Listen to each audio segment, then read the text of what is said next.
Kitty. Hi, Kitty. What's Mommy gonna get her? What's Mommy gonna give her? What's that cat's name? Her name's Curly. Curly, that's a good name. He says I'm hungry. He's very hungry. I think he's hungry.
Patrick Jordan. Jordan said he and collaborators Dave Mansueto and Pete Spinda initially expected a shorter run.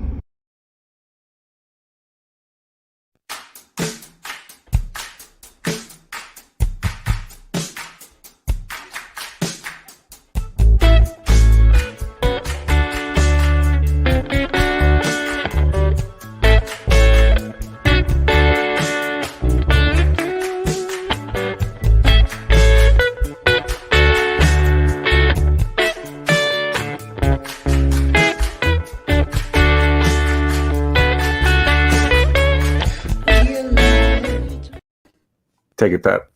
Hey, it's Goodlander, Pittsburgh. Yeah! Where are they? They'll be on screens in a second. Hey, it's Alone Together Pittsburgh. I'm Patrick Jordan, and this is... Pepper. This is Pepper. We're here. We're going to be hosting the show tonight. This is episode 199 of Alone Together Pittsburgh, streaming at you live from Pittsburgh, Pennsylvania. It's been a crazy ride. We're on our way to get to 200 episodes, which is tomorrow. It's a lot of stuff going on. We've been working on this for a while. We started a show to keep a sense of community. Pepper was very small when the show started, about a year and whatever, how many. This is episode 166. Okay. So, Pep, are you going to come back and say hi to Aunt Romane a little bit? Yeah. Okay. So, Pepper's going to come back here. She's going to have some sweets because Aunt Romane dropped off. Let me sit on his lap. Okay. So anyway, guys, Pepper came in and wanted to start the show. She wanted to start with a little hey, it's Alone Together Pittsburgh, because I guess she heard me say that 199 times. Probably 210 for the 10 or 15 that I would start the show on mute. She's adorable, folks. She's this cute all day. So anyway, we started the show to keep a sense of community going and keep things rolling, and we've continued to do so. And we are feeling like it is time everyone can be together again here. So, but still want everyone to keep on using common sense when they go out, when they do things. If certain places want you to wear a mask, wear a mask. If you haven't been vaccinated, you might want to think about getting vaccinated or wearing a mask. We started on the show, every episode, we would say the COVID numbers in Allegheny County, and Allegheny County stopped reporting them every day because the numbers were so low. So they're every other day. So as of yesterday, 48 hours was 65. Tomorrow, let's hope it's under 60. So we're on our way to get back to zero in the lower numbers where we started this thing. But it's still rolling. And like I said, if you got to get the shot, get the shot. John Travolta. Shot! I am if you let me. Hey, fucking stop when you start talking to me. Start talking to her. Yeah, right. Just get the shot. I'm going to miss playing that every night. Dave, are you going to miss playing that every night? Shot! I am if you let me. You're going to miss playing that every night. Shot! Just get it all out of your system. Just hit that button as much as you can. Keep on scratching. You might as well hit up what Bruce Springsteen would tell you. Put on a fucking mask. So we've been doing the show a lot, folks, and we're getting punchy. Dave last night coined it as senioritis for this week, but it is not senioritis this week. We have a fantastic show lined up for you tonight and tomorrow. We are not stopping. The mission is not complete. The position has not been filled. As you can see right there, Kate Romane. Chef Kate Romane is going to be here because it is Thursday, and what would a Thursday be without finding out what Kate ate? Also, what Kate has going on, because she's been the hustler of this pandemic, the unsung hero. That's it, okay? We've also got Wes Shonk is going to be here tonight. He's going to be talking about a fantastic new thing that he's got going on. If you like cocktails, you'll want to stick around to find out what's going on with Wes. Right there, you get an idea right there. Goodlander. It's what you've been wanting. It's what you've been dreaming of. At least I have. All right. Also, you may have seen someone on the poster. We're struggling to get him to the Five Timers Club. Reed Connolly is going to pop in here with his new band, Shop Till You Drop. And they're going to tell us a little bit about a gig they got coming up soon. So that's good. And then maybe later on in the show tonight, I can't guarantee anything, but we might have a surprise guest with one of the most Pittsburgh stories I can imagine. So you want to stick around. If you like fighting, if you like sports, if you like Pittsburgh, you want to stick around for that just in case he's able to swing in. I don't want to name drop because he might not be here. We've also got a hot show starting to line up tomorrow.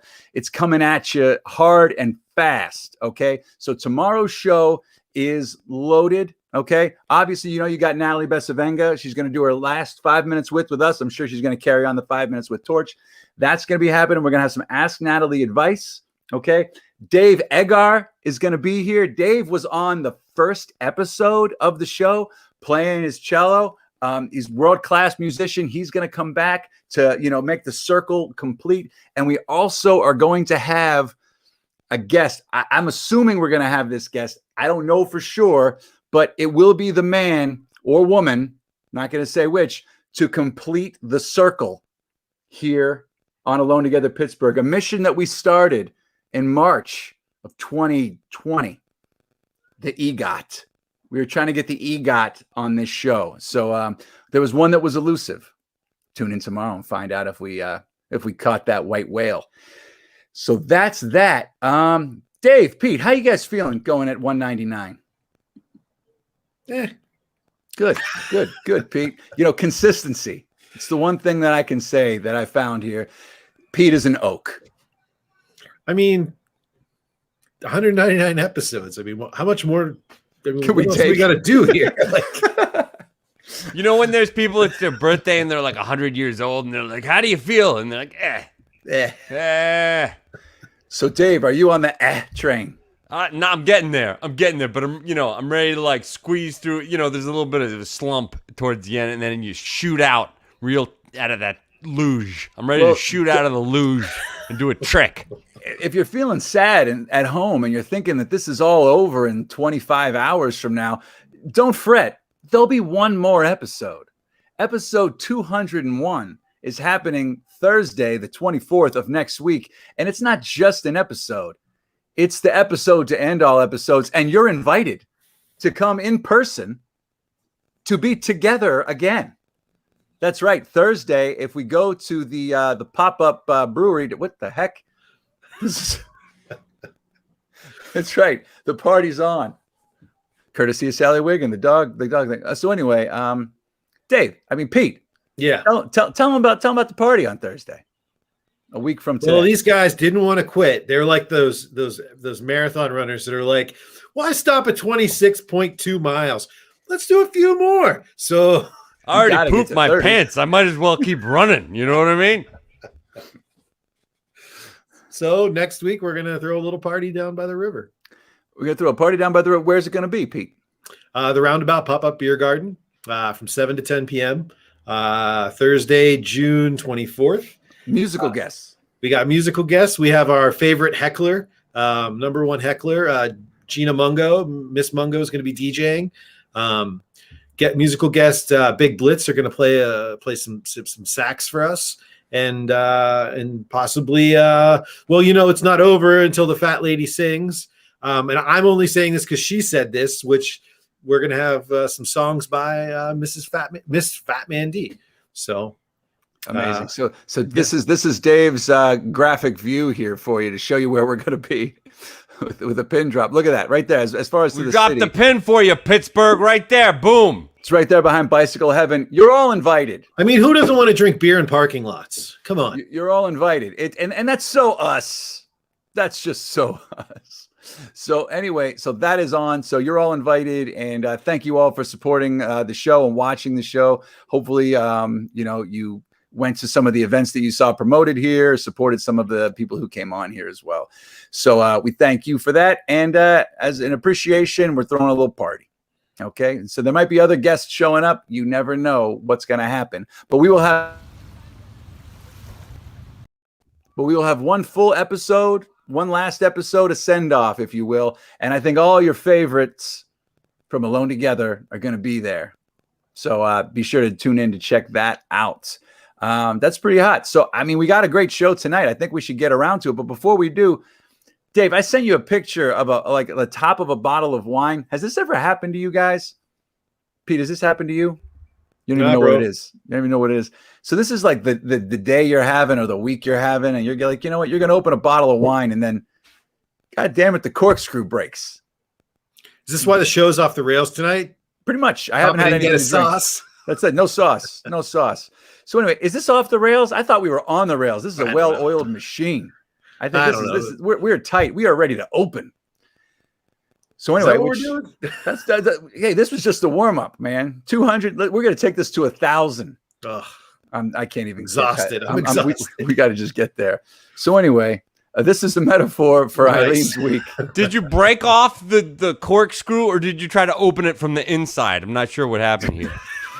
I think Eileen was opening the bottle of wine, and it was one of those big ass, not like a key, like a big ass with the two arms and the thing, and it just popped. It just came right off. So that was going at it from the top, trying to get in there, and it was just done. It was like it was like Pete with this show. It's like I can't even finish. I'm just done. So yeah, so that happened. So that sums up the week there. Well, it's a good thing. Maybe we got some professionals to consult with this evening. Well, Aaron Hart said get some pliers. And that's right. There's your tip for Farm to Table of PA. One of the sponsors of the show tonight, Farm to Table PA. They know everything. They can solve all your problems. Anything with buying fresh, buying local, eating fresh, eating local, and drinking as well. Get some pliers, Aaron. I'll have you know that was what we ended up doing. But I thought we would throw this out there to you guys maybe later in the show. Have a little in-show poll tonight on what do you think would be the best way to get those to get that corkscrew out of the cork. All right, so get in there. That's a pro tip. We've got pliers. What else are you thinking? What are the other options? Get in there. All right, so I think it's time to bring out our first set of guests, because it is a band and they're going to talk to us a little bit about a gig they've got coming up very soon, and I think it's the first one as this band. It is Shop Till You Drop, and it is spelled just how you say it. So here they are right now, and you might see some familiar faces. Here is Shop Till You Drop. Chet, Kevin, and Madison. And Reed. Hello. What's up, guys? How you doing? Hey, thanks for being here tonight. Look at you guys outdoors on a beautiful night. I know. We just finished band practice. And we wanted to share the good word with your listeners. Okay, that's good. Share the word. So you finished band practice. You think you're going to go forward with this band? I think so. I mean, we're committed to one show at least. Yeah. Fantastic. All right. So tell us about it. So the band's called Shop Till You Drop. Shop Till You Drop. Because the first show is at Trace Brewery on Main Street in Bloomfield. I think we're inspired by the IGA across the street. It used to be. Yeah. Wait a second. Yeah. There he is. There's our fearless leader on the roof. So Trace used to be a venue called The Shop, and we just were. I know really, well. And the first thing we thought of was Shop Till You Drop to kind of make the connection for this show, and we just decided to roll with it. So here's my question: Are you guys gonna play the gig on the roof? Well, okay. Here's the thing. I can't confirm or deny that. I wasn't sure if I was gonna do like a Beatles reference or a Snoop Dogg reference. Oh, yeah. You too. This is what I think of. Okay, well, you too. That's fine. Yeah, I think your viewers are just gonna have to show up on Monday to find out. And find out. But yeah, there are lawyers involved, and we've been told we can't say where the show is going to be located. It will be outdoors. It will Okay, be well, which is great. Yeah. Yeah, So it's going to be a good time. It's going to be loud. Fuck Yeah Dinosaurs are playing, and Solar Burn are also playing. So you guys have all been in other bands. What brought you together on this one? What was it? Was it the pandemic, or what was it? What brought this thing together? They asked me to play the show, and it felt wrong to do acoustic music on the roof, especially the roof of the shop. It just didn't seem right. So I reached out to Kevin, who's in Los Vampiros Amarillos, because he's a garage rock master, and I was like, "You want to do some garage rock on or not on the roof of this place?" Shit. Yeah. I was just gonna say. I think you just spilled the beans, boss. No. Everything's a roof of something. I said I'd only play it if we were indoors, but yeah. Technically, the stage is the roof of the floor. Yeah, that makes sense. That actually makes It tracks. brilliant sense. Yeah. So and then I played with Madison for many years, electric music. So he was on board, and Reed was like, "Yeah, I wanted to do that." So that's kind of how it came together. And we're just gonna play this show, and then maybe there won't be any more, or maybe there'll be hundreds and hundreds. I love it. 99 or 201 more shows. Well, that's great. I like the tie-in there of the 199 thing. But honestly, I think that's great. I think that should be the thing with all bands and live shows. Like, this might be your last shot. Yeah. You gotta really want to play the show. I mean, we've all been sitting in our houses for a year and a half. We've been missing live music. Is this the first show back for you guys? Have you guys played any other live? This is my first show back. This will be my second show back. I played a show in May, an acoustic show, but this is the first time playing. Actually, this is the first time practicing with a band. So that's been pretty great. It feels. Was there like a sense of unity? Did you feel like because you've been like the big solo dog, so now you're with the band. Yeah, it felt great. It felt great to be back and like connecting with a group of musicians and like that feeling. You can't beat it. It's the best there is. Fantastic. Awesome. That's awesome. Well, I'm sold. What's the best way to get tickets to the show, guys? Well, it's free, so you can just show up. Okay, Dave. Yeah, Dave's moving fast here. Look at you guys. You guys look like you've been playing together for years. They already shot footage of us. Yeah. I couldn't believe it. This is rehearsal, right? This is what you guys just came from? It's not even the real show. Funny enough, that's Madison dancing, and he's not even playing bass there. So yeah. Well, I mean, you look totally different in a hat. I was really working out a lot during the pandemic. So that's buff. I loved you in Point Break. But awesome, guys. Well, I mean, thank you for sharing this news with us. I don't think so. Tell me when the gig is and when's the best way for people to find information about it. Okay, well, it's Monday, which is the summer solstice. We play sometime between 5 and 5:30, but the music will be going all night from 4 until 9:30. Yeah, there'll be a DJ first. Yeah, a DJ first, and Fuck Yeah Dinosaurs and Solar Burner playing also. So just come out to Bloomfield and follow the music. Yeah. You'll find Trace, and you can hang out in the beer garden. They've got awesome beer. They've just opened up. They've got the free graffiti wall. So if you want to graffiti, you can do that on the wall. I thought about going to school for graffiti. Are you going to play any songs off of Reed's Christmas album? It's actually it's a cover of his album front to back. Nice. See you in Pittsburgh.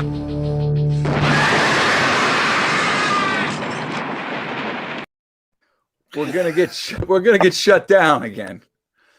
For you guys that didn't know, maybe you weren't watching, Reed kind of hosted our Christmas special, and his game, what was it, Cronenberg or Christmas? And we pulled up that clip there, and that got us shut down from Facebook. They flagged us, so that's why we had to start going on Twitch. Wow. Well, you're welcome. Facebook is not a good thing. So. We actually got permission from James L. Woods to actually, they put us back online. He wrote a letter to Facebook and told them, like, I demand that this show go on, this Christmas first Cronenberg thing. Reed, another brilliant moment. So it'll be pretty cool that he said yes to it. So. Well, awesome, guys. Thanks so much. I know you guys are probably tired from rehearsing. Thanks for sharing a little bit of time with us and letting us know what's going on there. Everybody check this thing out. It's on the solstice, for crying out loud. Shop till you drop. The longest day. Come drink some beer. Live, loud music. Patrick, thank you for hosting this show. Yeah. Dave, Pete, you guys are awesome. You guys are awesome. Can't wait to see what you do in person. Awesome. Yeah, well, we'll see about that. Reed, you might have to show up for like 5 seconds tomorrow to earn your 5 timers badge. Yeah, your challenge coin. All right. You can just come on and burp, and you'll get it. You just need to come on, and just wave, and then you're out. You'll get the prize. It's one for the thumb. Walk past the camera. Chet might be up there too. Chet's been on here 3 times, I think, right? This is my 3rd time. Yeah. Chet, we need more people in the club. We can make this happen. We can do this. 2 of you show up. Just Chet's gonna coming to the party count as an appearance. Yes. Sure. Okay, so check this out. You guys both need to pop in tomorrow. 2 seconds to screen. Just wave and you're out. You can be in your own places. You don't have to be together. And just 2 seconds, wave and you're out. And if you show up for the party, 5 timers club. I like a technical win. So that's we'll get you through there. We'll get you through. Okay. All right. Thanks, guys. See you guys. Everybody, get to the old shop there. Shop. We'll till see you Monday. Yeah, the old see you shop. Monday. It's going to be light a very long time. So you won't want to miss it. All right. Thanks, guys. Thanks. Can't believe look at the rehearsals, for crying out loud. Christ sake, that's it. What's up, JJ Jackson? All right, so here we go. I think everybody was buff it was at the 90s, or was that 2011? When was that, Dave? That was like last week or something. Everybody was buff at the shop. Look at these guys. What happened? These guys are buff. Everybody's buff. You know guys what? I think that was the last time there was a solstice, and the sun was like the magic hour, and I think it just changed, it glistened. It's like that downlighting. High and Angry's in the house. So High and Angry's in the house. We do CrossFit before each rehearsal. That's what I figured. Those big ass tires. Yeah, all right. Well, thanks again, guys. And the bubble machine will be in full effect if you get there. Oh wait, I got a bubble machine, by the way. I got a serious, like a heavy duty professional level bubble machine. I'll bring it. Don't let me forget. You've been holding out on me. Wow, this just keeps getting better and better, folks. I mean, we're just finding stuff out. Well, moving along here, are we set for the in-show poll, or are we not going to do it? Forget it. Let me tell you about Engine House 25 Winery. Go to EH25.com. They're a sponsor of the show. Get some of that fantastic locally made wine. The grapes aren't local, but if you say Alone Together Pittsburgh, you get $5 off per bottle. You have 1 week left, okay? This week and next week. Next week at this time, the deal ends. The $5 off ends. So go to EH25.com. Tell them we sent you. You get $5 off per bottle. You cannot beat the wine. It is fantastic. It's also home to the Clemente Museum and Lola's Eatery, which is all, you can't go wrong. Any of those 3 places, fantastic. You know, Dwayne Reeder is close to the 5-Timers Club. Didn't even think about that. Is he coming to the party? Well, we're gonna have to, if he wants to be in the 5-Timers Club, he will. So anyway, folks, we're gonna keep trucking along here right now. You know what I'm thinking, Dave? Let's bring out Kate. Right? If she's ready. And then Kate and I can talk to Wes. And then after we finish talking to Wes, we'll talk to Kate about what Kate ate and what Kate's got going on. You make a streaming talk show pretzel, and it looks delicious. I think that's it. Let's get some mustard on it. Let's bring out Kate Romane. Kate Romane. Mustard. I'm in. Mustard. It's like you were sound asleep. It's like you were sound asleep and got called on in class, and you just said the last word you heard. Like mustard. Absolutely. Oh, wait. Mustard time. Mustard time. What's up, Kate? I thought we'd bring you out here. Maybe we bring out Wes, and then you and I could talk to Wes about some of this amazing stuff that he's got going on. I love that idea. I love Wes. Then Wes can go about his business, and then you and I can talk a little bit. That's perfect. That sounds good. Well, I'll tell you what. Why don't you throw to Wes? So ironically, it's one of the things I wanted to talk about because it's one of the things I ate this week, drank this week, which is a East Side cocktail from Wes at Goodlander. So guess what, folks? Goodlander. Here it is right now. It is hot. It is new. It is fresh. It is delicious. It's what you've been waiting for your whole life. Here is Goodlander's own Wes Shonk. Wes, you're muted, baby. There you go. Literally the best intro anyone's ever given me in my entire life. Right. Well, I feel so bad for you. The bar was not very high, but you surpassed it. With your little amount of effort, that's the best intro I've ever got. Thank you. Well, what's up, man? Thank you so much for being here tonight. I'm glad we got you on here before we're done. So tell us a little bit about Goodlander and Cocktail Brewery. Yeah, there's a lot to share, but I'll try to keep it brief. I just opened this place. I'm calling it a cocktail brewery because it's essentially the business model of a traditional craft brewery, but I'm making kegs of cocktails instead of beer. So I'm serving them just like like East End did back when they opened in 1998 or whenever it was. So you got to come to the brewery and you buy a growler. In this case, it's a growler of cocktails. You take them to your backyard barbecue, sit on your front porch, and you pour yourself a cocktail over ice, and it tastes like the ones from the fancy bar, but you get to enjoy it on your porch. That's the whole pitch. Wes, I want one right now. Yeah, for real. I'm With a little more heads up, I would have dropped off growler for you so you could be pouring it on air. But God damn it. I'm not picking nits here. It's fine. I'm happy to be here. We've got a damn bad it. track record with that. We don't do well when Yeah. wine or alcohol gets delivered to us. We tend to imbibe the whole thing. The I'm shows for it. end up going for 3 That's hours. my dog Cedar. She's in there most days. I'm expecting a health department inspection, so she's not there these days. But normally she's there. Hopefully the health department's not listening. She mills around. She's a good greeter. She's really sweet. Yeah, I was excited. I wanted to get Wes in here because, I know people are starting to get together. We're gonna have a big get together next week. Wes, I hope you can come. But this is the perfect thing to take to a fucking party. I did it. We did a little party. We're trying to get all of our customers. If you're throwing a backyard get together, this is the perfect thing to bring because the cocktail, that East Side and the Moscow Mule I got were delicious. So easy. And your packaging, everything's so cute. So this is, it's awesome. As we all start to have to go and you're like, what do I bring? Do I bring a bottle of wine? Do I bring some beer? This is what you want to bring. This is magical. It looks fantastic. So what is the smallest thing what are the sizes that these things come in? Yeah, so I'm just making cocktails that they're all in the highball family of cocktails. So it's like mojitos, gin and tonics, Moscow mules, and this East Side cocktail, which is gin and cucumber with mint and lime, a little sugar. It's really so good. See, the mojito, I'll pay for a mojito because I don't want to make a mojito. Oh, totally. Yes. And they're hard to make. And often these cocktails are not very bubbly.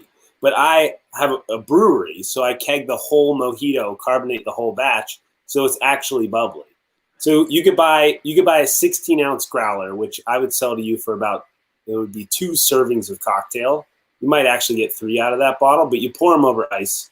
So it's 2 servings for something like $11, and you can buy a 32-ounce growler, which is 4 cocktails. You have to share it around a table, and that's something like $20. So what about the old 64, Wes? Look, I don't care what you bring in. You bring a plastic milk jug. You want cocktails in that? I'll pour it right in. No questions. How about a 4-0? A big 4-0? Yes, bring in 100. Your Rubbermaid containers. I passed on the 40 and went right to the old 64. Remember the 64s? Yeah, I mean they're still out and about. I don't know. You know what's better than a 64, Patrick? A party ball? 2 4-0s. All right, that's great. 2 40s with a sell you screw cap. I'll sell you the tape for your hands as well. Well, this is amazing. I already had one Snoop Dogg reference. Now we're talking about 40s. This is like bringing back my childhood. See, Kate saw me earlier today. I was dressed in my 90s apparel. Yeah. So that was good. So anyway, okay, Wes. What's your origin story, man? How did you come to be the cocktail brewery guy?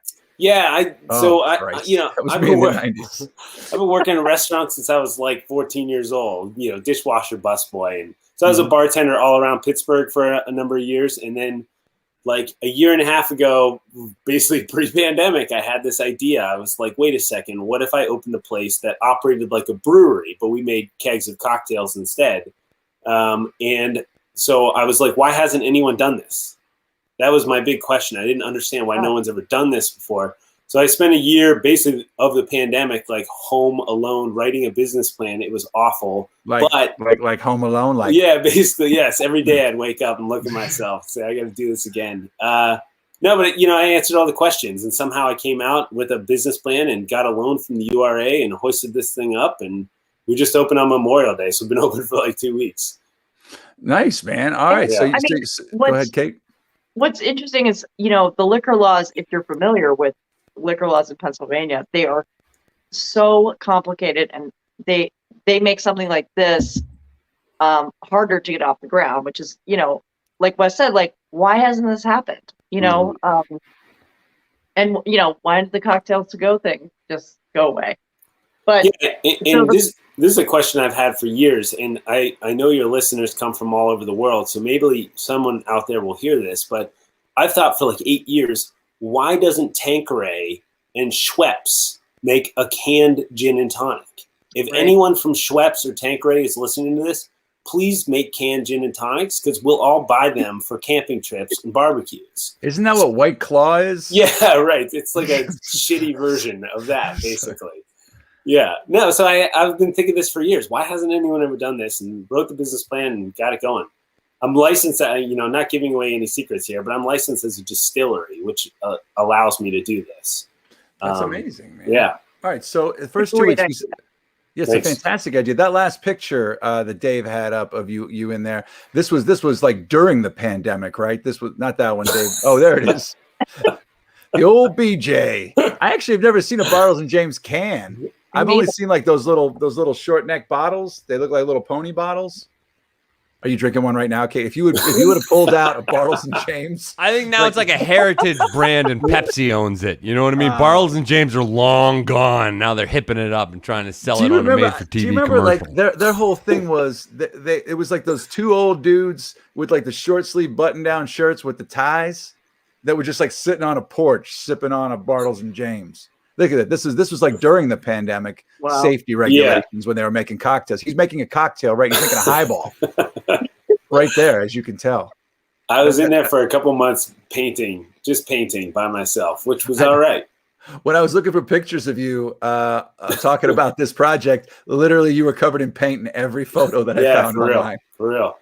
I found a place that didn't need a ton of structural work, but it needed a good paint job. So I was like, I'm not going to pay someone to repaint this. So I spent 2 months doing it myself.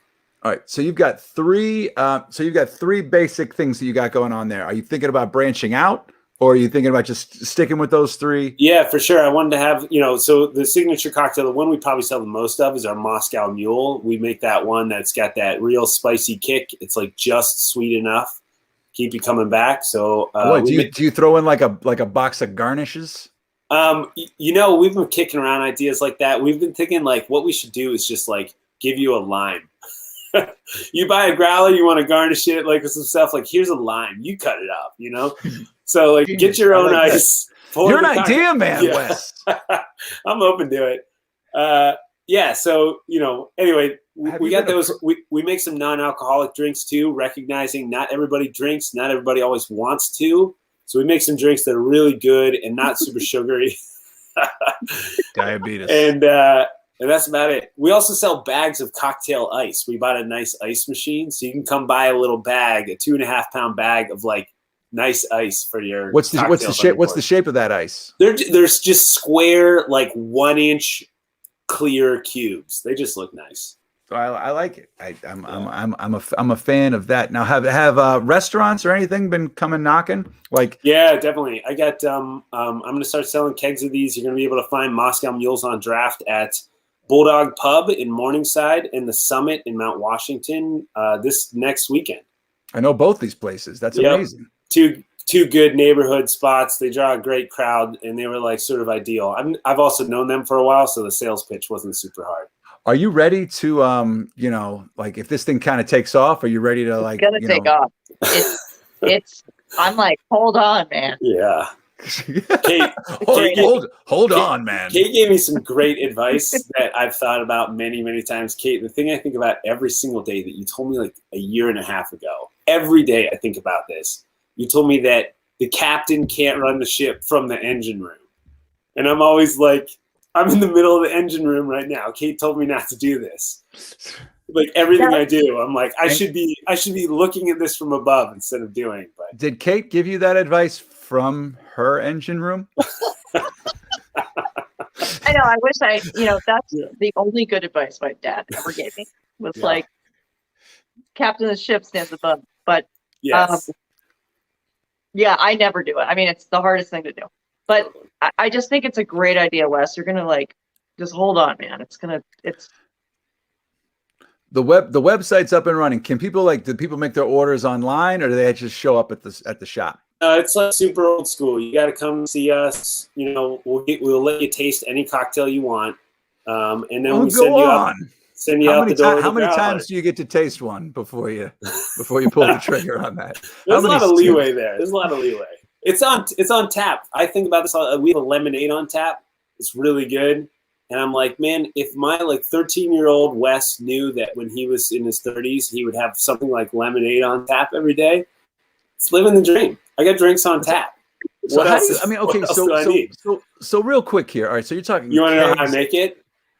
Just you don't have to say exactly. I'm just curious how I'll tell you how you batch that and keep it. How do you keep Totally. it? Yeah. So right now we're making everything in these kegs that are called corny kegs. They're the type of keg you can pop the top off of and pour liquid into. So Did you say corny kegs or corny kegs?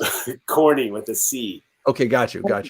Short for Cornelius. I don't know where they get the name. So, we will take like fresh ginger and limes out of our walk-in fridge.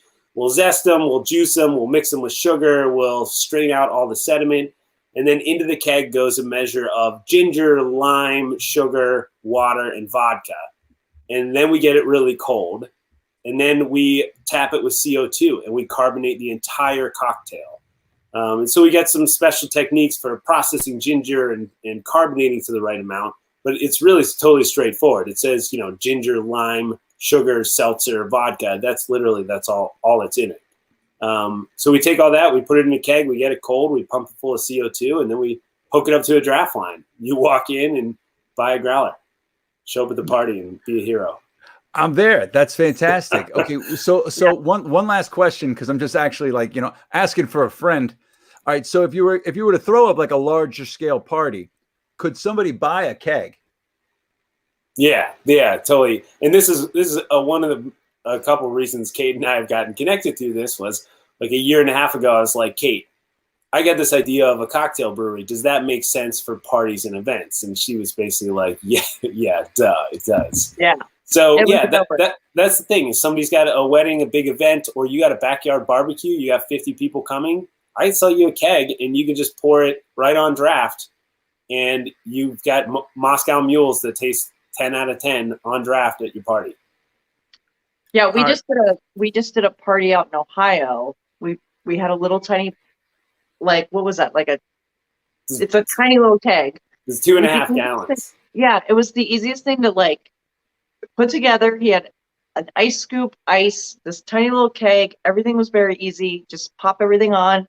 We're in the middle of the field doing these beautiful cocktails for people. It was awesome.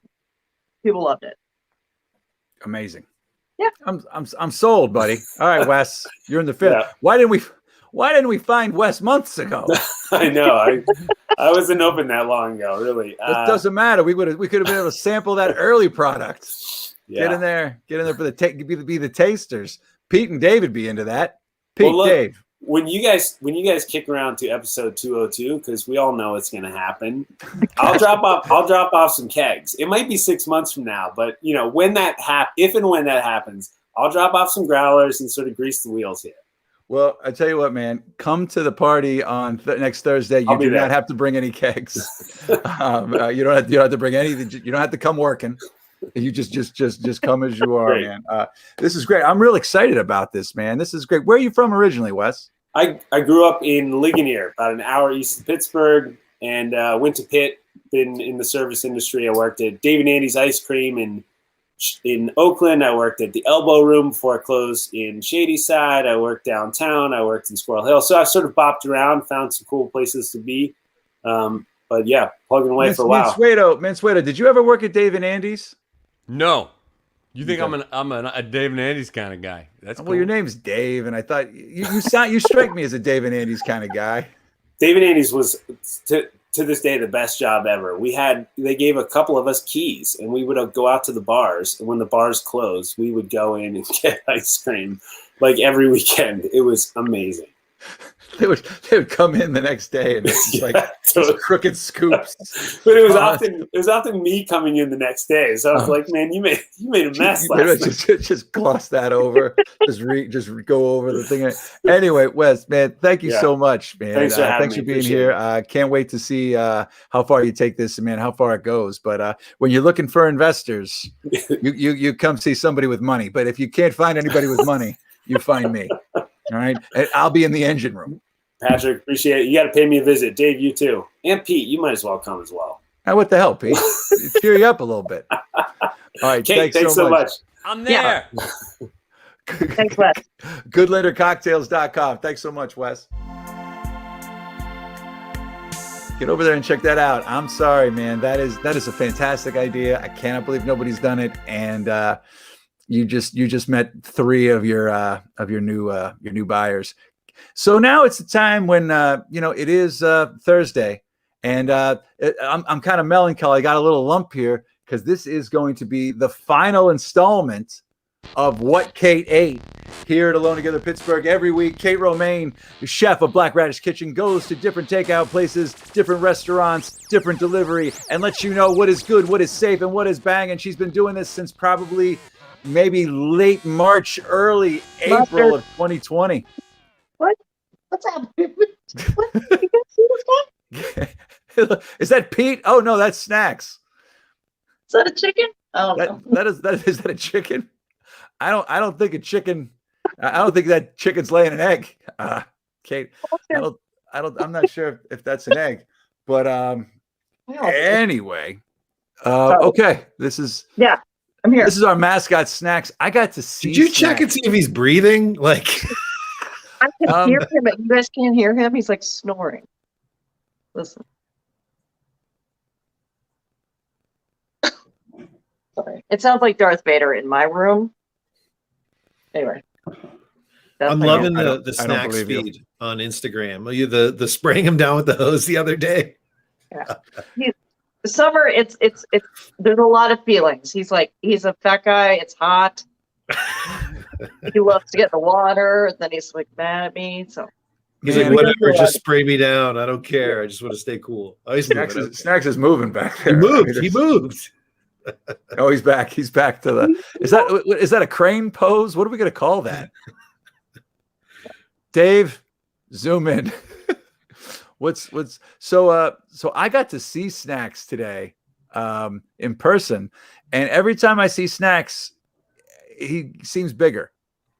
Is Snacks still growing? I hope he's not growing anymore. He's a big dude. I think people just assume he's a smaller dog on the internet, but he's a big guy. I mean, he's a big guy. He's got kind of a Joker thing going on there. His face looks like a cat face. It's like General Akbar. General Akbar from. Do you see that? Like his mouth looks like the eyes on General Akbar. From it's a trap. All right, listen to me. I'm telling you right now, it's a trap. May the force be with you.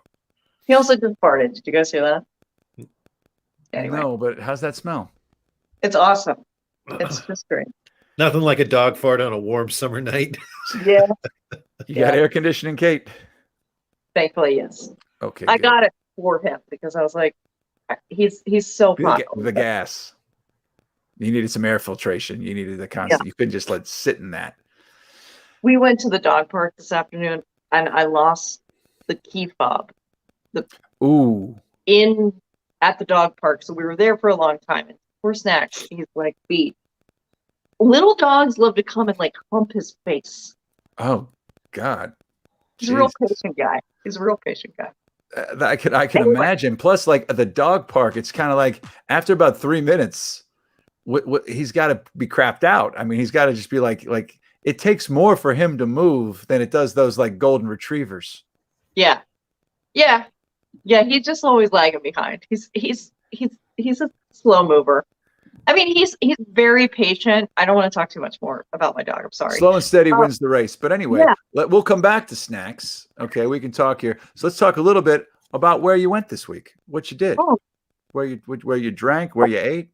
Drank a Goodlander, a cocktail. The East Side cocktail is so good. You guys got to get on that. It's delicious. Literally, you just need a glass of ice and you pour it over. He's right. Like you're the hero when you show up to a party with this thing. It's awesome. So 2 out of 3. I mean, what was the East Ender? What was in that gin and tonic? What was that? It's like gin and cucumber and mint. Oh, okay. I think. Yeah. That sounds good. I like 2 out of 3 of those things. Yeah, there it is. That's so good. Look at those berries over there. They know what they're doing over there. Wes knows what he's doing. All right, so home run. With going there. Yeah. You got to get over there. It's so easy. Also, Patrick, it's dangerously close to your house. It's just on Hamilton Ave now. Really? Yeah, it's where the old Animal Rescue League was. You're kidding me. Really? Yeah, I rode my bicycle. It's great. I could walk. I Yes, you drive can. by there almost daily. That's like my route. Yeah, it's great. If Pepper won't take a nap, we go for a ride just to calm that down. And Pepper would like that. They have lemonade. They have lemonade. They have non-alcoholic, which I really appreciate that he's doing because we do a lot of events. We're doing smaller parties right now, which is great. Lots of little get-togethers, which I love the fact that people are starting to get together, feel comfortable. Everything's outside. It's awesome. And this just makes it easier for us to just get to work with Goodlander and get people like delicious drinks. But there's so many people that are, they don't drink. So you want to have a little bit of both. Fantastic. Yeah. Anyway, where else did I go? I went to Two Sisters, got some chicken, and it was so good. Do we have pictures? Sent them over. Anyway, it was great. Summertime. Just I got some fresh rolls, which I ate in the car on the way home. So I did not get a picture of that. So Is that the only reason? Is that the only reason that you buy fresh rolls? Is it like just like this is what you eat on the road? Yeah, I'm with that. It's like a salad. It's like a sandwich salad. It's like a no guilt salad in your face. I always get them vegetarian, and they're just like delicious. Anyway, I'm doing a little Hal B. Klein photo there on my porch. Wait, Hal took that? No, but he stylish. likes to take a picture of stuff on his porch. But I ate it outside on my porch. It was great, real light, delicious. It looks good. Yeah, it looks good. Did It traveled great. They're so nice in there, and they put a healthy amount of jalapenos, which I appreciate. It's not jalapeno season quite yet, but they're my favorite. I know there's so you like many the regular jalapenos. You like the pickled ones. I like them both. I like literally jalapenos anyway. Ballpark jalapenos in a trough. I wonder if they're doing that anymore at baseball games. I was wondering that too. I haven't gone to a baseball game. I haven't gone to anything, Kate. Yeah. But yeah, because I know people used to load up on the jalapeno, like the carts all over football and baseball games. You too? Yeah. I'm that guy. I'm like the guy that gets the nachos and just piles all of the jalapenos on. I like it. I like it. So where else did you go? Where else did I go? I went on a bike ride and went to Coupe de Ville. Oh. Which is in the Strip. I didn't go inside. It was like middle of the day and I needed a coffee. And I went to the outside coffee bar. Dave, help me out. What is this place called? Because I didn't even know it existed. I slipped. It's called La Colombe. La Colombe. Bruce Springs is right next to my mic button. Damn it, Bruce. Bruce Springs is like La mother. Colombe. So we're from Philadelphia. So we're finding that out now. That the reason that the put on a fucking mask thing would slip was because it was right by your mic. In the Batman, I was also wear a mask. Dangerously close to my microphone button. That's a good clip. I'm just saying. Is there a reason that did Facebook shut us down? Yes. Or it stopped working, but it's back on. Facebook shut us down because of that Cronenberg clip. We played 15 movie clips. That 10-second Cronenberg is maybe the reason they shut it down. That's exactly why they shut it down. But they didn't shut that down the last 2 times it was played on shows. I know, but I'm saying here right now, I just went to Facebook to look, and it says this video has ended. It's that neocon James Brooks on there every day. Do we need to resend this thing? What's going on? No. I'm just going to let this ride. No one's watching. They shut you down that fast. They shut us. I'm sorry. We are all in this boat together.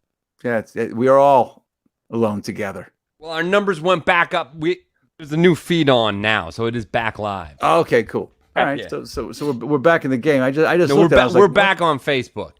All right, we're back on Facebook. Well, whatever. This is why you should watch Twitch, folks. Say that now. We only got one left. But anyway, so what else you got? What else you got, Kate? That's it. I think that's it. That's All right. all I went to. I mean, it's a weird time. We're starting, like, all of a sudden, we're slammed again.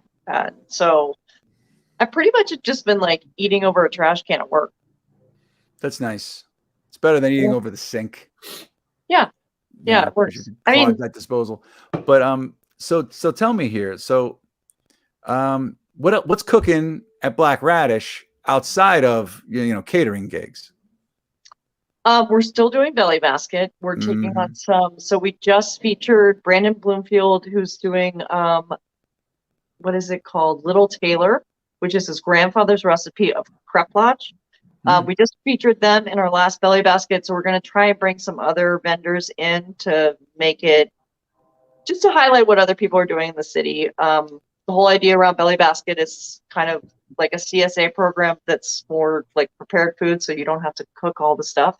We'll basically work with all the farms, let them send us all the things that they need to get out of their, their rotation, or if they have leftover from the farmers market, and then we cook it down and make something good out of it. So that's happening. Belly Basket's still happening. It's a delivery service on Wednesdays.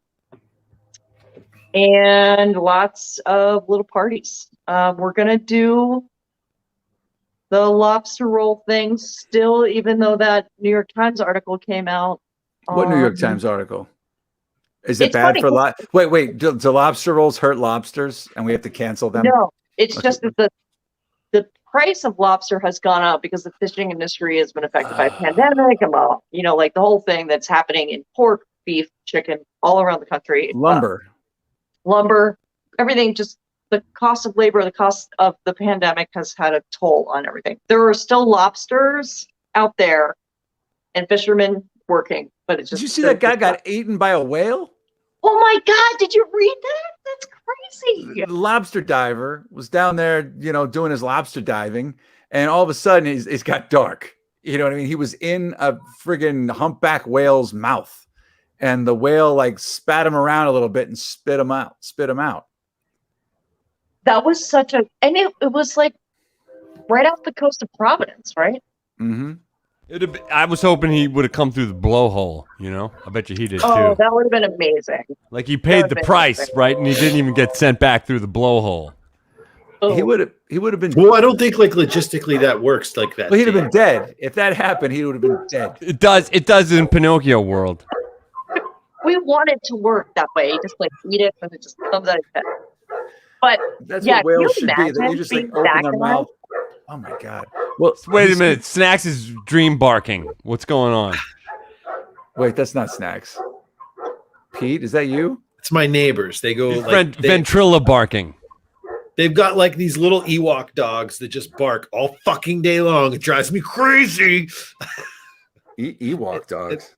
Like these little guys? ratty. They sound louder. They sound deeper bass than. So they have these 3 or 4 little dogs. They're this big. They're the size of a rat. They look like Ewoks. They're real fuzzy, and they got they just look they look exactly their noses are all pressed up. And then they have a Great Dane. The little dogs are outside barking all day, every day. I wake up to. I go to sleep to all day. It's and the one is fucking blind and deaf, and it just runs around the yard just barking, and it's nothing. I'm not even sure what it's barking at. Yeah. And then when they have a Great Dane, and whenever the little one starts barking, the Great Dane just starts going crazy too, because it's just we're barking now, and just. I'm glad you look. Snacks woke up. I hate it. You made Snacks wake up. Snacks is did somebody bark? Snacks is Pete, you want me to come over and kick that Great Dane's ass?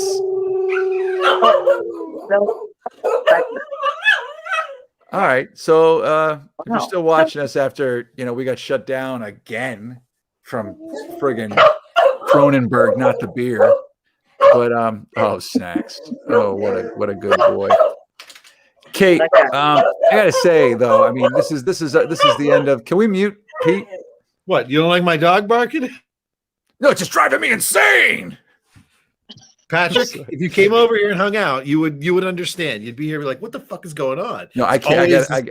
Do your dogs go crazy over the neighbor dogs? Is it like a chain reaction? No. Is it like a I block was gonna say, reaction? your dogs are patient if they don't just join in. They don't. My one other dog will, she'll run. If she gets outside, she'll run down and bark at them through the fence. But like, normally they don't care. That's cool. Yeah. Because if it was like a chain reaction, your dogs, then your neighbors on the other side of your house, neighbors You hear start that? barking. I like a train, Always a train too. but I like the train. That's. I like the train too. It's soothing. I think that's totally soothing. That's the perfect white noise. Like if I had a noise machine, it would be train. It would be a train, not like a summer rain or something. That sounds good too. Oh! Get out of here. We've got a new guest dropping in here. Rick, can you hear me? Am I working? Is it working? It is. I was just about to have a heart to heart with Kate, but now here it is. We have the man, the myth, the legend. Rick Steigerwald is here to talk about God knows what. How you doing, Rick? Nice to see you, man. Good. Nice to see you. You've been in demand lately. That's what it seems like, In fact, I just got another email. They want to change the date again. They want me to come out earlier. So Rick, in case you don't know, fight commissioner, the man right there, ex-fighter. He's pretty jacked. He could kick my ass in a second. He's here right now. He's stumbled into acting. He stumbled into filmmaking, and he's also got some other fantastic stories here. So Rick, tell me what happened here. How did you get sucked into acting and filmmaking in general? Well, I think I seen an ad in the paper years ago, and it was for the Men Who Build America. They were doing that shoot, down in West Virginia. And it was about the Pinkertons and about the Mills and the big fight. And I thought, geez, I'll try that. I was just retiring at the time from steam fitting, and I went down there and tried out, and they offered me a part. And so I kind of liked it. And then, excuse me, a little time went by, and there was another part that it was in the paper, and I went down, and I think that was for Foxcatcher, and I did that part. You know how it goes, and but I got left on the cutting room floor. Well, that's all right. I'm in the credits, and I still get the checks. Hey, that's all that matters, man. That's all that matters. I've been cut out of a lot. I started telling you earlier. I stopped telling people when I'm in movies until after they come out, or TV shows. I don't like talk about what I'm doing, because this one time I was in a movie with Dennis Quaid and Sarah Jessica Parker, and I'm having a hard time remembering the name. And I'm in it. I'm in the credits and everything. And I went with my buddies to see the movie. And like when the scene was coming up, I was like a recurring waiter. I was like a wise ass waiter that would get into their business right when they're having a date. And I bumped my buddies. I'm like, hey, this is it. And I came out there, and you could see from about here down. They cropped it, right?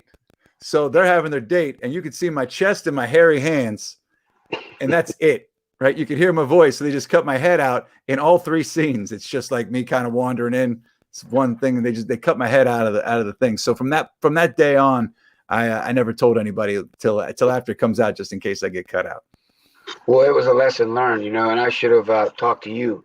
Because when that happened, I'm like, I'm in this. You're sitting around with everybody, and you're like, my scene's coming up. All right. So what are you working on now that they're flying you all around? We got some pictures here. I pulled some stuff off your Facebook page.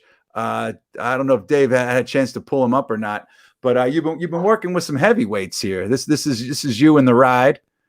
That was me with the limo, yeah. And limo, and then what else we got here? That's Ed Helms and Randall Parks.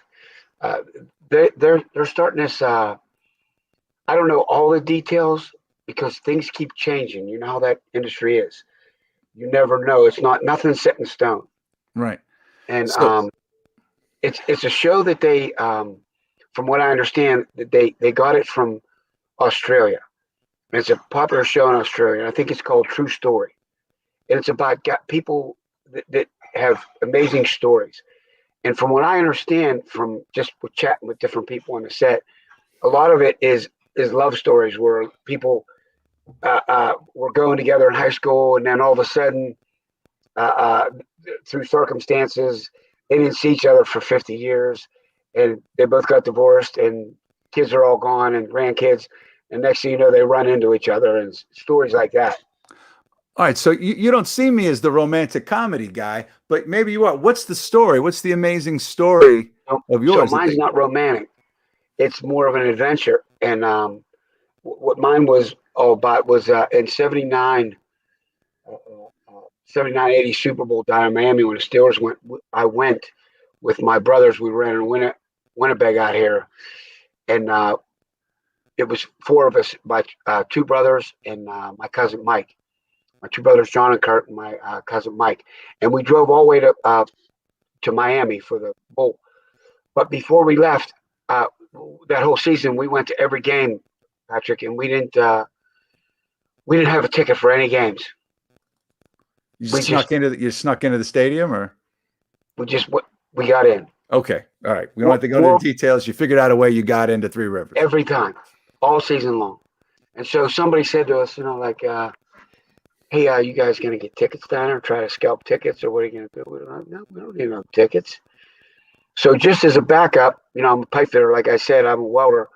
I made a grappling hook just in case. And so I even practiced with it in the backyard. And I made it out of heavy duty carbon steel, like 3/4 inch round stock. And I almost killed myself practicing. Did you have access to this, or could you might have been able to scalp a ticket for the cost of the steel?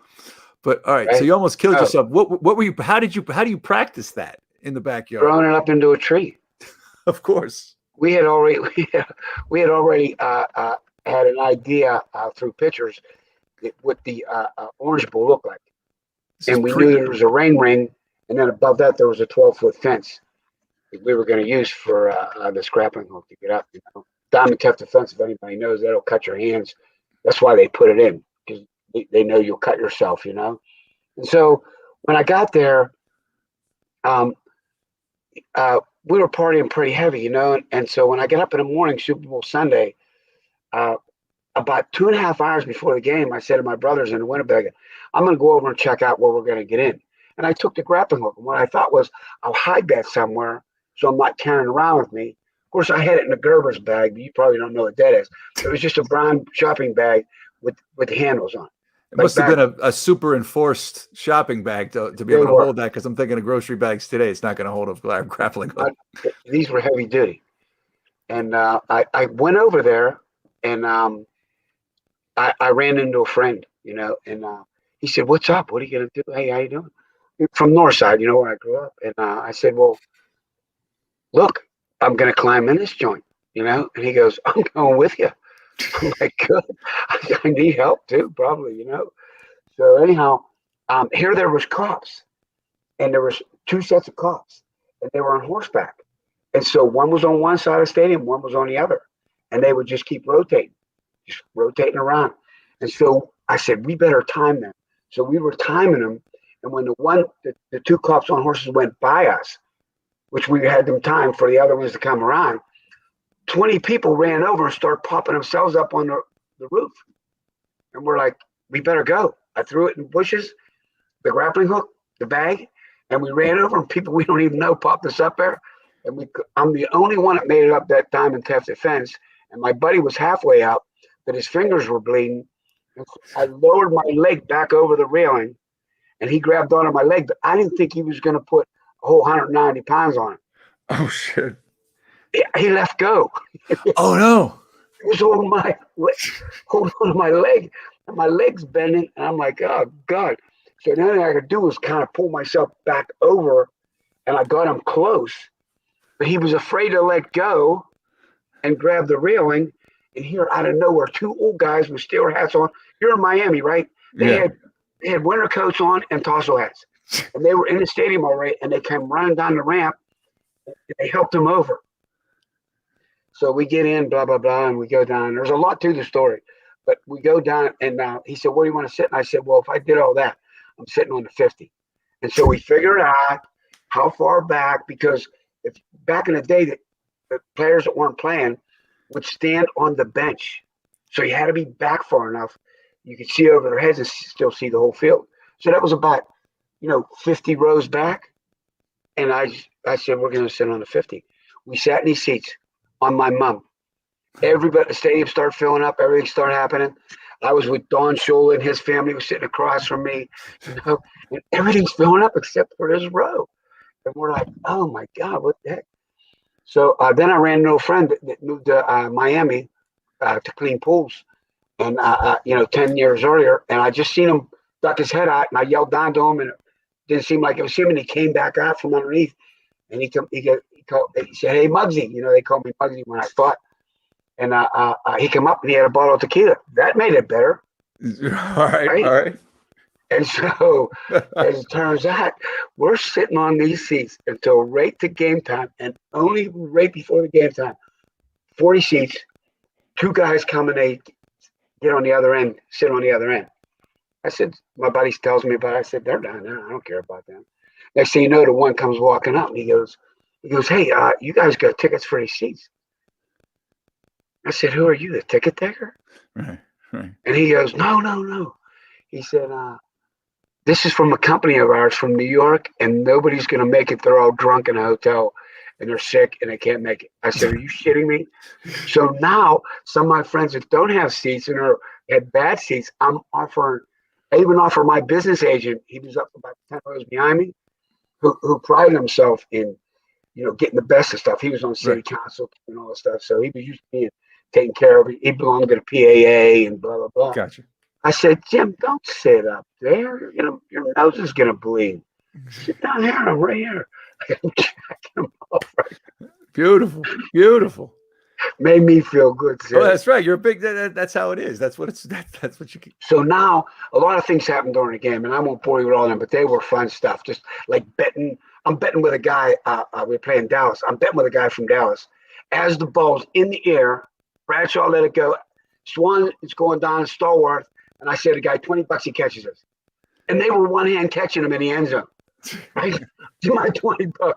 Right. Getting money. So you're making out on the deal here. Not only didn't you pay for a ticket, but you're making money on it. You're making money on it. All right. Well, at the end of the game, my buddy says to me, he goes, "Hey, the Schmitty, who I'm sorry to say has passed away, but he says, hey, what do you think about going down on the field and getting the ball?" I said, "That's a great idea." Right? When you're drinking tequila, there isn't any idea that's not a great idea. And you've been partying up to before you got there, and now you're drinking tequila. All right. It sounds like a good idea to me. All right. What happens? Right. So now we're mangled messes, right? You're 4 quarters and 2 bottles deep. We get down to the fence, and the cops are all standing facing you, right? 6 feet apart. And we're like, okay, we're trying to figure out, what are we going to do? Just run into these cops and try to, like all the in free. What are we going to do here, right? And just then, of all the things, somebody let one of them cannons go. Them cannons, them little cannons you have? Right. I mean, that's what it sounded like to me. And it was a boom. And it was on the other side of the stadium. Everybody ducked down. Like automatically, everybody just went like this. And all the cops ducked down and turned the other way. I didn't even think about it. Whoop! I was underneath the fence, one swing in. I was on the field, and I was all the way to the cop, who was about 10 feet off of that. I was all the way to him when he turned back around, and I turned around with him, looking up in the stands, like I was already in, and we're looking, like, who did that, Yeah. And he looked at me, he just like looked at me, and I said, "Hey, what's up?" And here, unbeknownst to me, which really helped me, was that I was dressed like the ball boys for the Steelers. I had a Steelers shirt on and black sweatpants, gold shirt, right. I can't remember what the saying was on it, but it was exact, almost what the ball boys had on. So he must have thought I was a ball boy. So I turned around and they're counting down and everybody's running on the field, and I run out there. So the game's still going on, and you're down there. I'm on the field. The game, they just counted it down. 10, Okay. 9, 8, like that. And you're there. And as soon as it was over, everybody ran out of the field. So I was right there and I ran out. No ball. I'm like, oh, geez. And no Schmitty. He didn't make it. Right? So next thing you know, I'm like, I'm on the middle of the field. I'm like, what am I going to do now? Right? I just happened to look over and seen all the Steelers running underneath the stadium. So I'm going with them. Right? Oh, Jesus. So I run over, I run all the way up, and I get directly to the door of the locker room with the media and everybody else. Right. The guy stops us, the security. He goes, he said, hey, stay, calm down. He goes, stay right here. He goes, as soon as everybody gets settled, we'll let you in. I'm like, okay, so I'm standing there, and all these camera guys and all this stuff. And as soon as they open the door back up, a couple minutes later, I just grabbed somebody's wires from the light, right? Like I was part of the crew. You're like a criminal genius, Rick. All right. Go on. All right. So you grab the wire. I go in. Who's the first person I run into? Bradshaw. He's already up on the podium. Oh my God. I walk over and I go, Terry, that was the best goddamn game I ever seen in my life. I stuck my hand out. He's looking at me like, hey, what's up? Yeah, right. His hand was so big it just engulfed my whole hand. We shook hands. Right. And he's just kind of looking like, look good. Oh, thanks. And as soon as I was done with that, I looked down, and all the way down at the other end of the locker room was my neighbor who was on the team.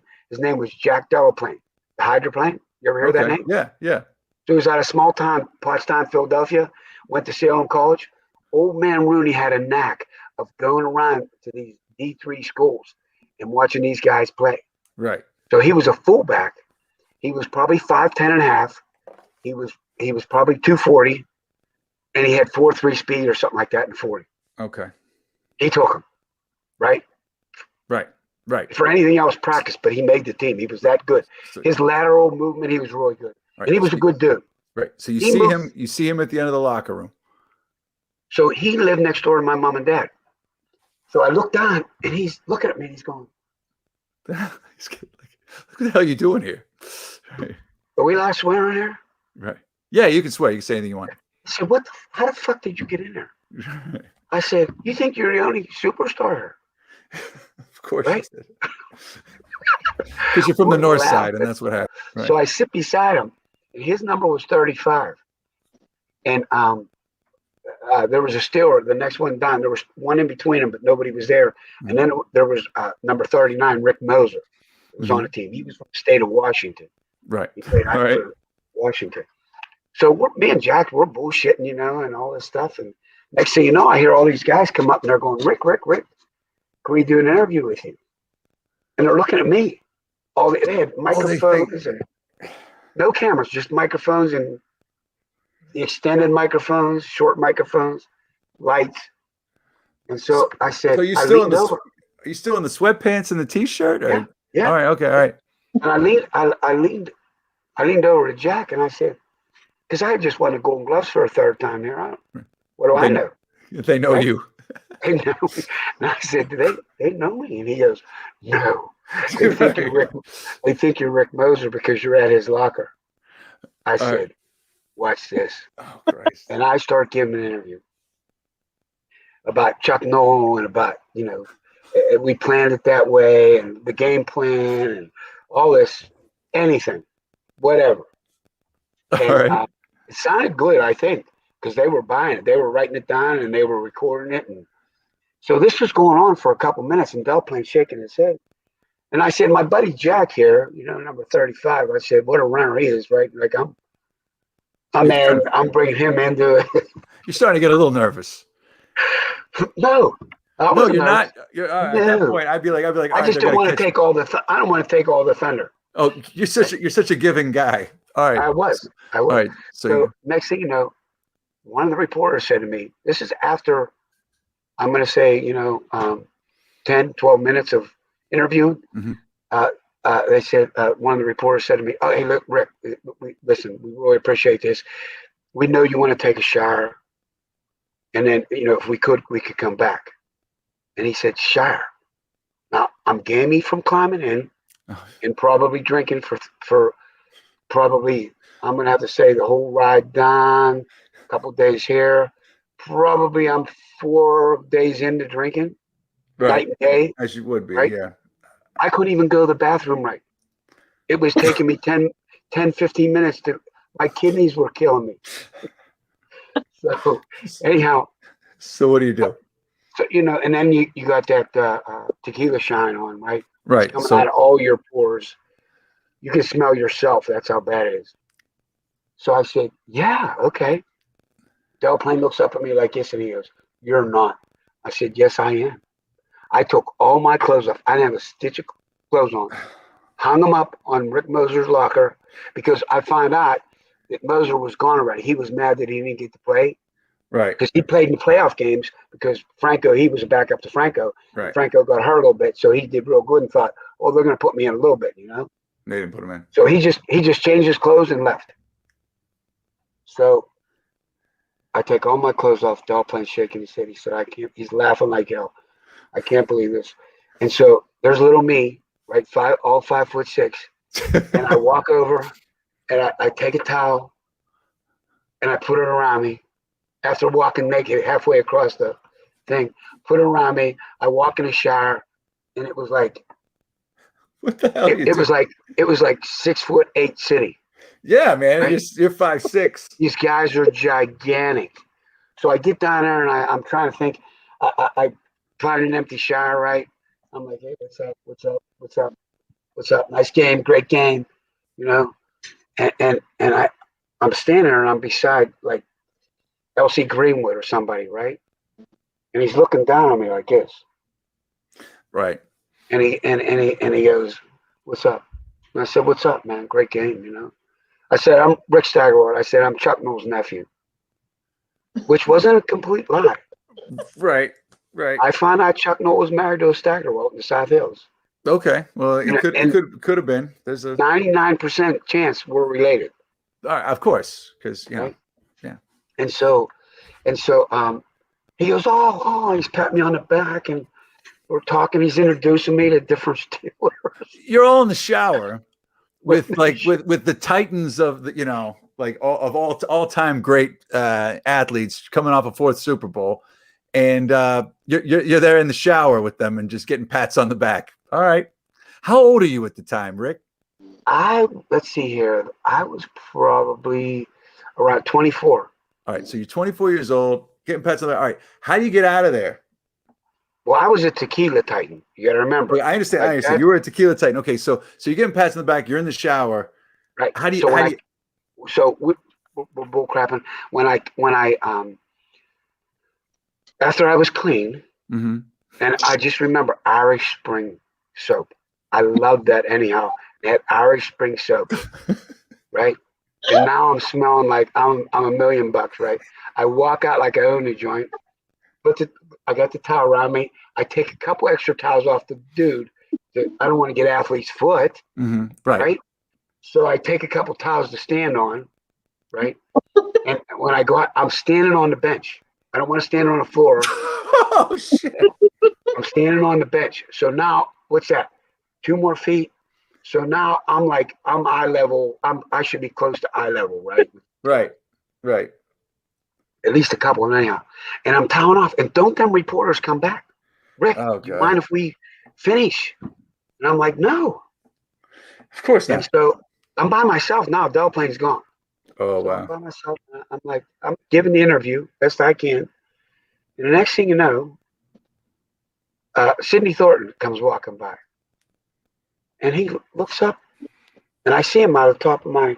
Right. Still naked. I'm still drying. Right. I like to pat dry a little bit sometimes. Take my time. Right? Of course you do. Right. I'm bullshit. As it turns out, he looks around. He's looking for somebody to ask. And he said, who the fuck is that? Giving the interview. I heard him. And I thought, it's over. Right? Yeah, So I'm trying to give these guys the bum rush. Right. Like, hey, I got to finish, Yeah. And they're like, oh, but one more question, I'm like, dude. So as it turns out, uh, uh, all of a sudden there's this little Italian guy there, and he's talking with Sydney, and they're like, who the fuck is he? He comes over and he goes, hey, who the fuck are you? This little Italian guy. Right. And I said, who the fuck are you? And he said, I'm Tony Parisi. I'm the equipment manager, and you're no stealer. And all of a sudden, them reporters just like that, they slithered away, right? Right. And so he goes to grab my arm, and I went, get the fuck off me. Right. Yeah. And he backed off like that, and he said, I'm going to get security. I said, well, get a couple of them. And he goes, doesn't he come back? You know, the security was in the locker room was the University of Miami lineman. Okay. They had orange jackets College on, kids, their right. colors, with security on the back. These kids were gigantic. Right.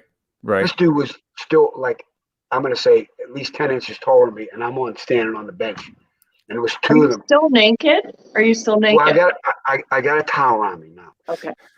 I'm figuring out, here's my plan. I was looking for a jersey or something clean to put on. Yeah. Right? Like maybe a Steeler number 12 or. Yeah. There had to be extra clothes there. Right? Right. And it's either that or I'm wearing my underwear and my t-shirt inside out. All right. Tell me we all haven't done that. Okay, I understand, but I think the desperate times call for desperate measures here. I think Right. So anyhow, You're as it turns speaking out, very clearly for tequila and 4 days of drinking. I just want to say, so impressed. Keep going. okay, so I'm surprised I'm still standing. So as it turns out, he comes back with these two baby face. Their faces were even flushed. You know, they're Right. baby faces. They're these great big bodies with baby faces. And he says, throw them out just like that with a towel around me, naked towel around me. And they look at him and they put their arm out and they go, go ahead, we got this. He's blah, blah, blah, blah, blah, blah, blah. Mhm. You know, and they're like, go ahead, we got this. And so they shoot him away. Mhm. And they're laughing and they go, go ahead, put your clothes on, you know. Right. I said, okay. So I put my clothes on. They walked me to the door. Back then it was slapping you 5, not knuckles. Right. They both slapped me 5, was laughing like hell. I walk out, I'm underneath the stadium, and I'm like, there's 2 lines of people all the way out from underneath, all the way to the Steeler bus. There's droves of people there. Right. And so I walk out, and they're yelling to me. And so they're yelling, Rick. And what am I going to do? So I kept going back, signing autographs. And I was writing Rick Stagg, right? Real sloppy. And then I'd walk to the other side and go, no, me. So I did that all the way to the bus. I get to the bus. The bus driver goes, opens the door. I step up on the bus. Who's sitting right in front of me? Bradshaw. He's got that one of them stupid suits on. Right. You know, like country boy suit Mhm. and a big knotted tie. Right. It's open, you know, his collar's open. And he's looking at me, you know, and I said, dude, that was the best. And I'm telling him, I'm showing the love. Right. You're showing the love. I'm sure he was appreciating it. But I'm not seeing it in their faces. Oh, yeah. It's not. Yeah. And I'm like, okay, time to go. And I turned around and I stepped off the bus and I'm walking through the crowd and I heard everybody saying, who was that? Who was that? Was that a Steeler? Was that? I walked 100 feet to the Winnebago that we were staying in because they parked them all the Winnebagos in the buses in the parking lot. Right. They were all lined up. You know, I walked Right. over to my Winnebago. I go up in there's my brothers and then my cousins, and they go, where the fuck was you? Why didn't you wait for us? Blah blah blah. They're reaming me. I said, oh yeah, I'm sorry. We got a break and we had to go. I said, should have been there. I asked you to go. You said no. Right. It was too early. It's never too early. Right. So I said to him at the time, I said, hey. He goes, no, you didn't. I said, yes, I did. He said, no, you didn't. I said, yeah, smell me. Smell my hair. It's wet. I'm Irish Spring. I'm Irish Spring. All right. Okay. Now, go on. So as it turns out, the next day, we went over to Fort Lauderdale. My brother, we had to keep checking in with my dad. He needed to know we were still alive. I can imagine. And so my brother called him up, and here they wrote a story, and I just looked it up the other day for these people in the production.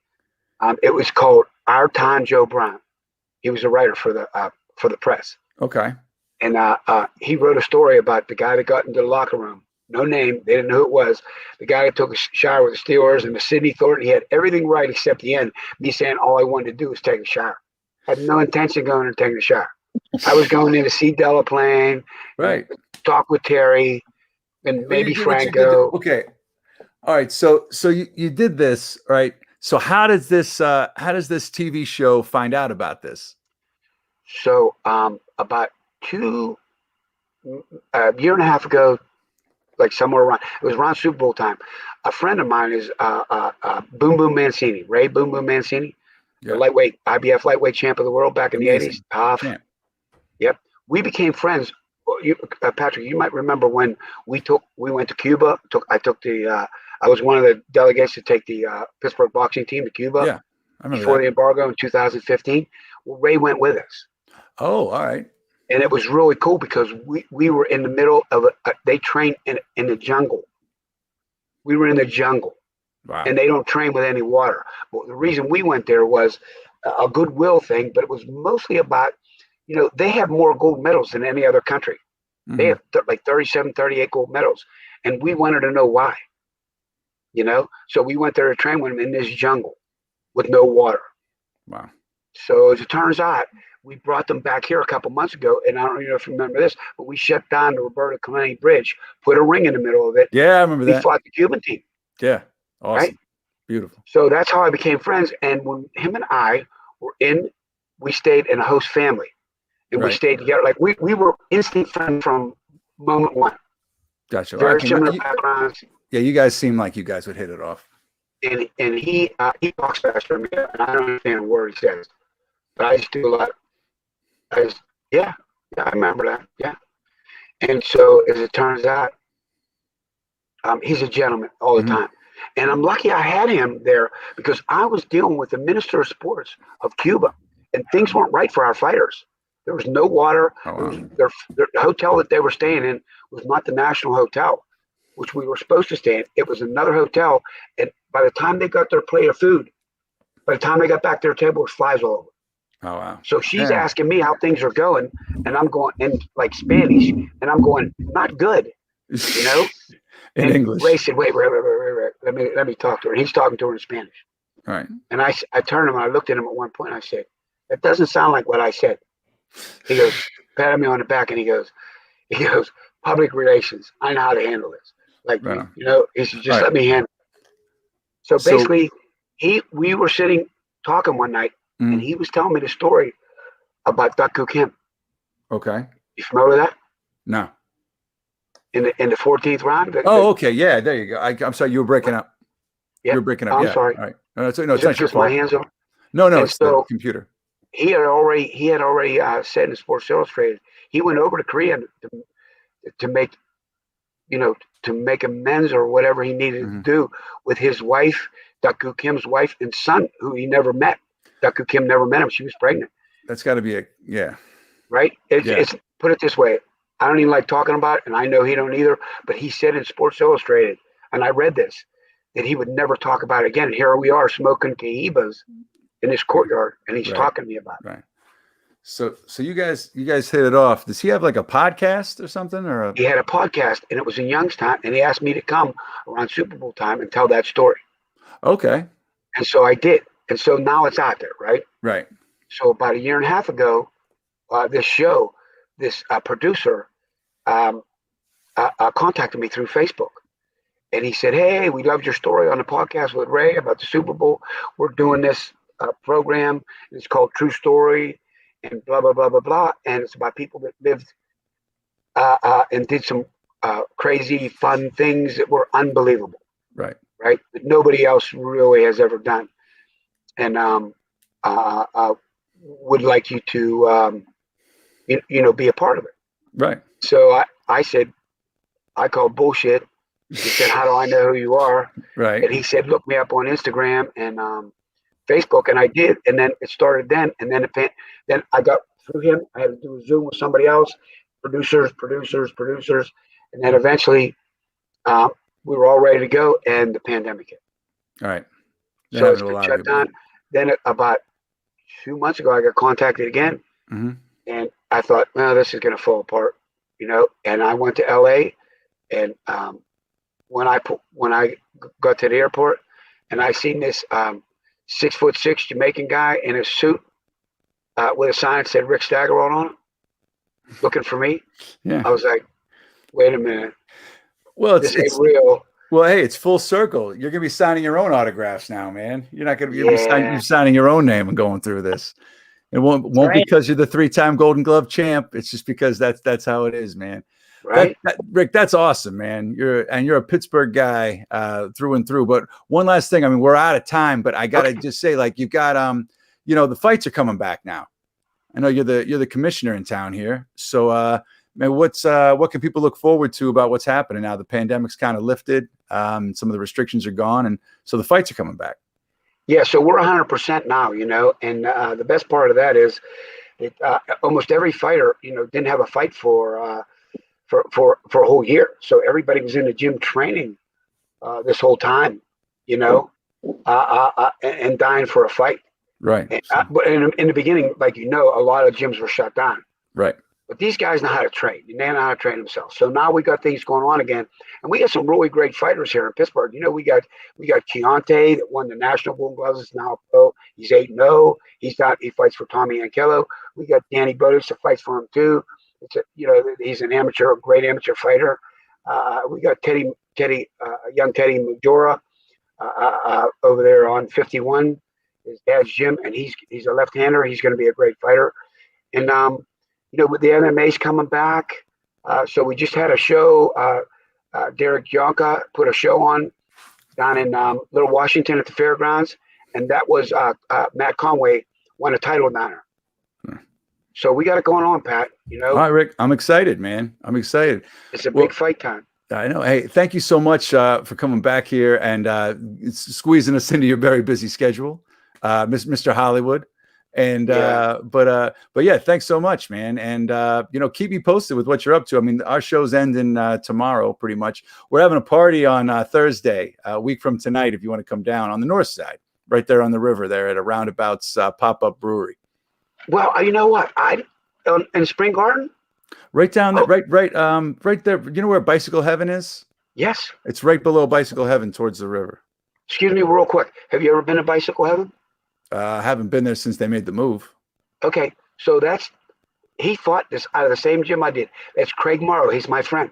Oh, get out of here. And he was a fighter too, and he was a good fighter. He was a little bit after me, but I knew him because I refereed. Remember, I started refereeing right after I quit fighting. Right.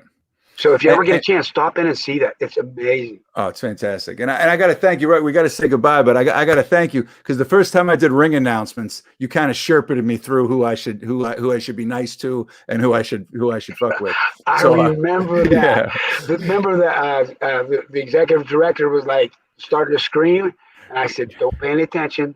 So as you said before, I just sat there, I just let him go. Yeah, just bullshit. Do what you need to do, and then just look at him and go, "Oh, okay." Yeah, he was yelling at me because the girl was singing the national anthem. Too long. Too long. And I was like, "What do you want me to do?" She's halfway through. It's the national anthem. I'm sorry. Hey, listen to me. One time, I got to tell you this. One time, the dude broke the bell, ringing the bell. Oh God! And he came running over and he goes, "What are you doing?" And he goes, "The bell's cracked. I can't do nothing." He goes, "I can't hear the bell." And the dude says, "What do you want me to do?" And I looked up at him. I said, "What do you want him to do? Shit a bell out? Where's you going to get a bell now?" Guy was wound tight. But anyway, Rick, thank you so much, man. Keep doing what you do. Keep punching, man. Thank you. You got to keep swinging. All right, we'll try. All right, buddy. My man. All right, thank you so much, Rick. I'm sorry I missed the cooking session. Oh, that's all right. That's okay. Go to Black Radish Kitchen. She's the best caterer in town. Where's that at? Well, they're set up right now in like North Point Breeze, right on the border of Homewood and Point Breeze, and but they go everywhere. Okay, so we'll have to check it out. Yeah, please do, buddy. All right, thanks so much, Rick. My man. See you in Hollywood. Oh yeah, right. All right, folks. Episode 199 is now in the books. I know we ran long, but Rick is captivating. Wanted to get that on the Alone Together Pittsburgh record. So we are back tomorrow. It is on episode 200, our last final episode. We've got Natalie Besavenga. Dave Egar is going to be here playing the cello. We're going to have some other fun and hijinks going on. Dave, who else is on tomorrow? I don't even know. It's just it's action packed. It's magic time. Who knows at this point? You know what I mean? Anybody could show up. I'm just saying right now, we could have somebody to fulfill the prophecy of the EGOT on Alone Together. I'm just saying we have Emmy winners. We've had Emmy winners. We've had Tony winners. We've had Grammy winners. We've been one elusive O has been missing us. So tune in tomorrow and it will be what it is. I know Kate had to leave. We went there so much, but I'll talk about it tomorrow. But Kate's done. Kate Romane has done so much on the pandemic. She's been involved with so many different things and giving so much back and so much of herself. And I just wanted to, put that on record, from Allegheny Eats to what she's doing here to like 15 other things that started up and went. She's been basically on the front lines of things and taking care of restaurant workers and taking care of just anybody who needs it. So just want to give a big thank you to her. It's probably better that she's not here because she probably wouldn't like me saying this kind of stuff. But yeah, so Kate Romane is, has kind of proved to be the best of all of us during this kind of dark time. So I want to say thank you to her and, Tommy Amoeba's Batman Pumpkin. So get that out of the way. So we're wrapping it up now. Tomorrow night, 8:00. You don't want to miss it. On behalf of Dave, Pete, I don't even know if they're still here. So we're out of here. We're back. We're back tomorrow, 8:00. Thank you all very much. Get some rest. We went long. Sorry, this one's on me.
Hey, you're still here?